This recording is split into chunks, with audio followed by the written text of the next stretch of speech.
स्वाध्याय इयत्ता 10वी विषय मराठी पाठ 14वा काळे केस। प्रश्न पहिला, आकृत्या पूर्ण करा। तिसऱ्या मजल्यावरून पावसाळ्यात लेखकाला दिसलेली दृश्ये। भिंतीच्या व कौलारांच्या उंच सखल व उभ्या आडव्या रांगा समोर दिसतात। पावसाळ्यात दिशा धूसर बनतात। कधी कधी पाऊस रिमझिमतो, कधी कधी पाऊस धो धो कोसळतो। लेखक सर्व काळ विचार करताना शोध घेणाऱ्या गोष्टी।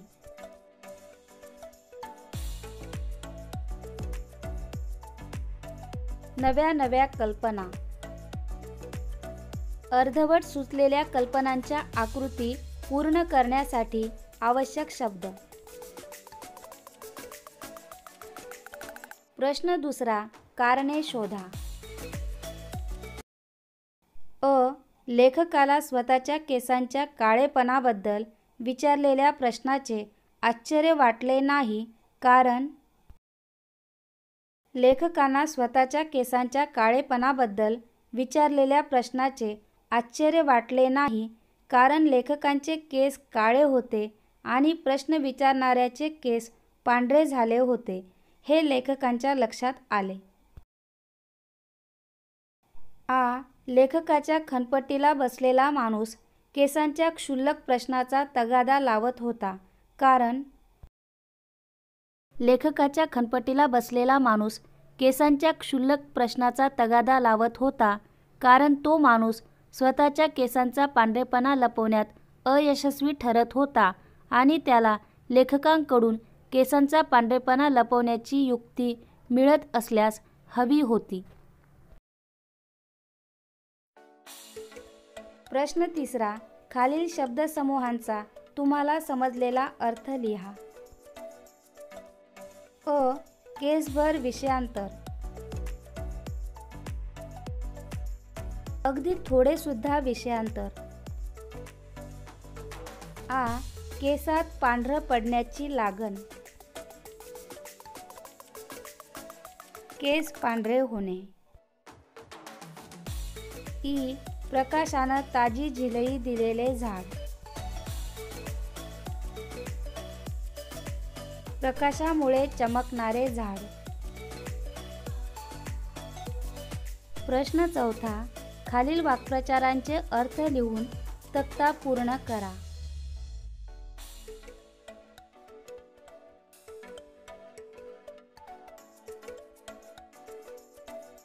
वाक्प्रचार अर्थ। वाक्प्रचार गुडघे टेकणे, अर्थ शरण येणे। वाक्प्रचार खानपट्टीला बसणे, अर्थ सारखे विचारत राहणे। वाक्प्रचार तगादा लावणे, अर्थ पुन्हा पुन्हा विचारणे। वाक्प्रचार निकाल लावणे, अर्थ संपवणे। वाक्प्रचार इच्छा पुरवणे, अर्थ एखाद्या गोष्टीचा सतत आग्रह धरणे।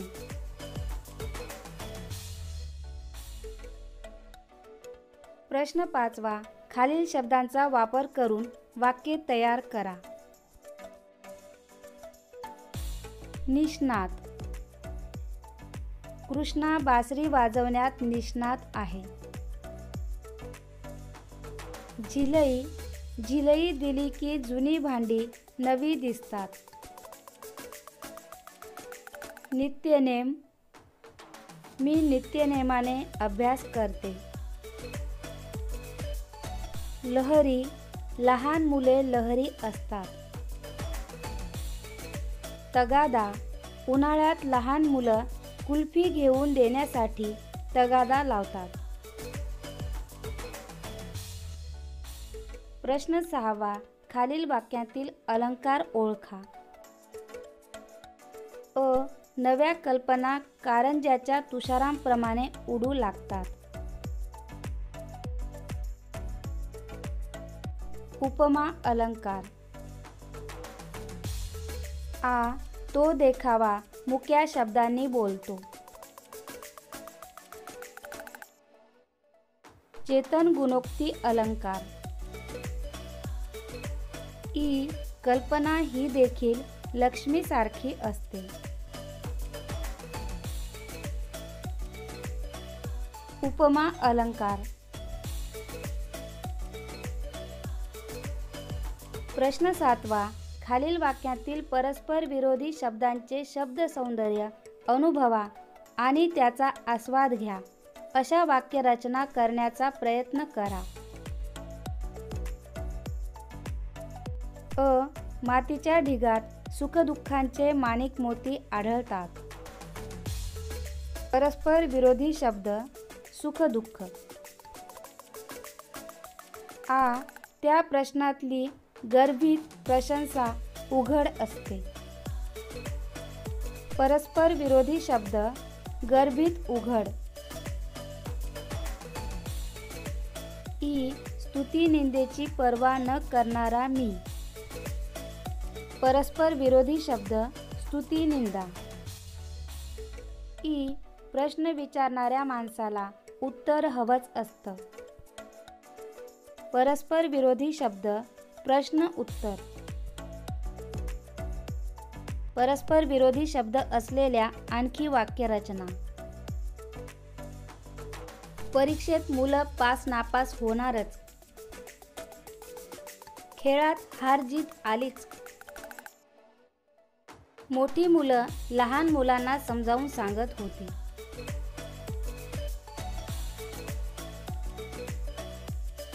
प्रश्न 8वा. विरुद्धार्थी शब्द लिहा. अवरोह आरोह. अल्पायुषी दीर्घायुषी. सजातीय विजातीय. दुमत एकमत. नापीक सुपीक. प्रश्न 9वा. स्वमत. अ. लेखकाने खणपटीला बसलेल्या माणसाशी कलप लावण्याबाबत केलेल्या विनोदी चर्चेबाबत तुमचे मत लिहा. खणपटीला बसलेल्या गृहस्थाशी लेखकांनी त्याची थट्टा करीत केसांच्या रंगाबद्दल चर्चा केली. या चर्चेमुळे माझे एक ठाम मत झाले आहे. लोक आपले वय लपवण्यासाठी आपण म्हातारे झालेलो नाही, आपण अजूनही तरुणच आहोत हे दाखवण्यासाठी केसांना कलप लावतात. वास्तविक दिवसागणिक आपले वय वाढत जाणारच. वाढत्या वयाचा आपल्या शरीरावर परिणाम होणारच. हे सर्व माणसे कधीही टाळू शकत नाहीत.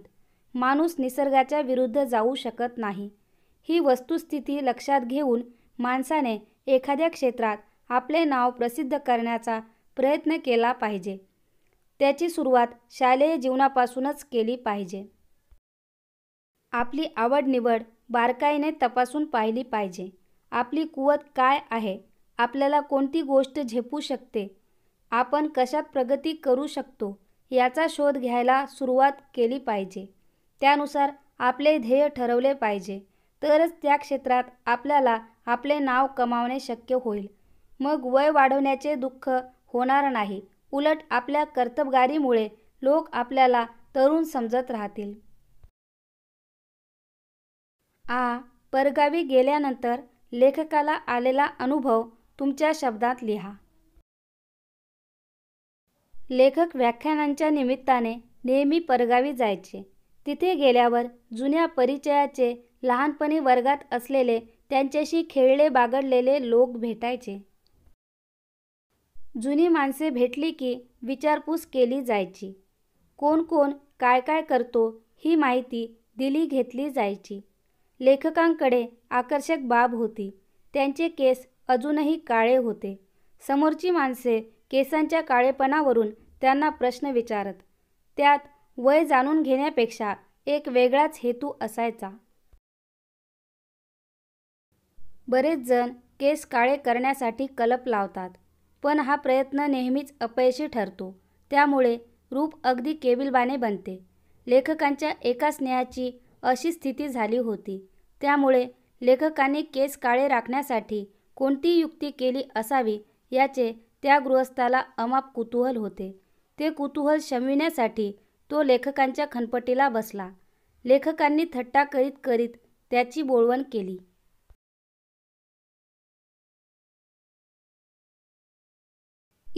प्रत्येकाची विचार करण्याची सवय आणि वेळ स्वतंत्र असते, याबाबत तुमचा विचार स्पष्ट करा. मला माझा अभ्यास रात्री करायला खूप आवडते. सर्व जग निवांत झालेले असते. कुठेही खटखूट होत नाही. आपण आणि फक्त आपला अभ्यास. मग कितीही जागरणं करावी लागली तरी मला त्याचा थोडासुद्धा त्रास होत नाही. माझी एक मैत्रीण आहे.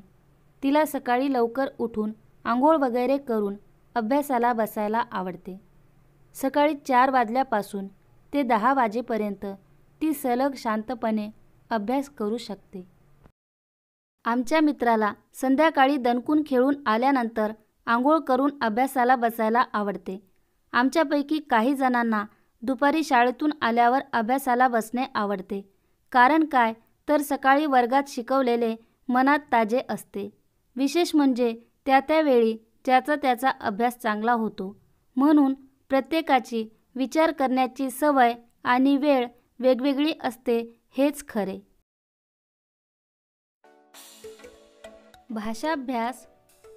तत्पुरुष समास. खालील तत्पुरुष समासातील सामासिक शब्दांच्या विग्रहाचा अभ्यास करून त्यातील विभक्ती ओळखा.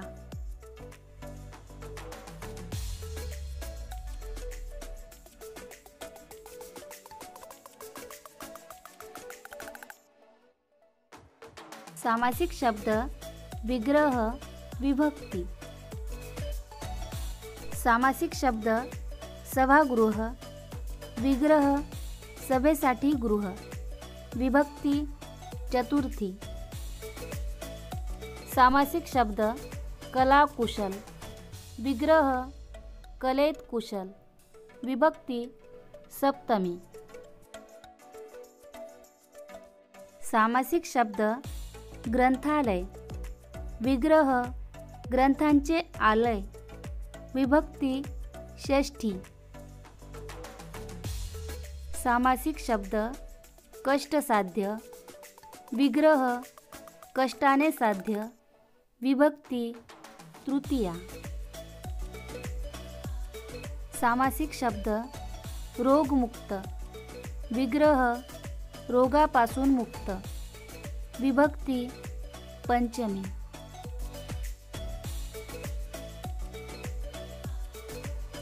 विभक्ती तत्पुरुष समासाची वैशिष्ट्ये. समासातील पहिले पद नाम किंवा विशेषण असते.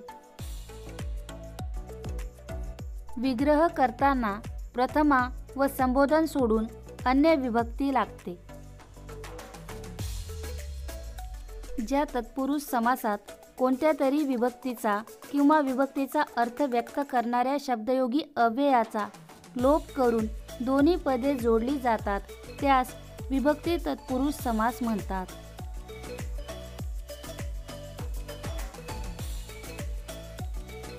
खालील वाक्यातील सामासिक शब्द ओळखा व त्या शब्दांचा विग्रह करा.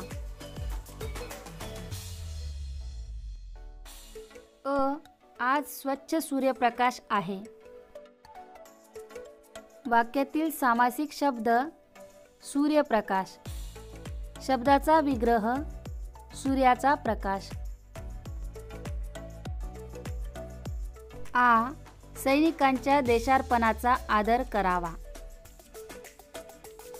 सामासिक शब्द देशार्पण. शब्दाचा विग्रह देशाला अर्पण.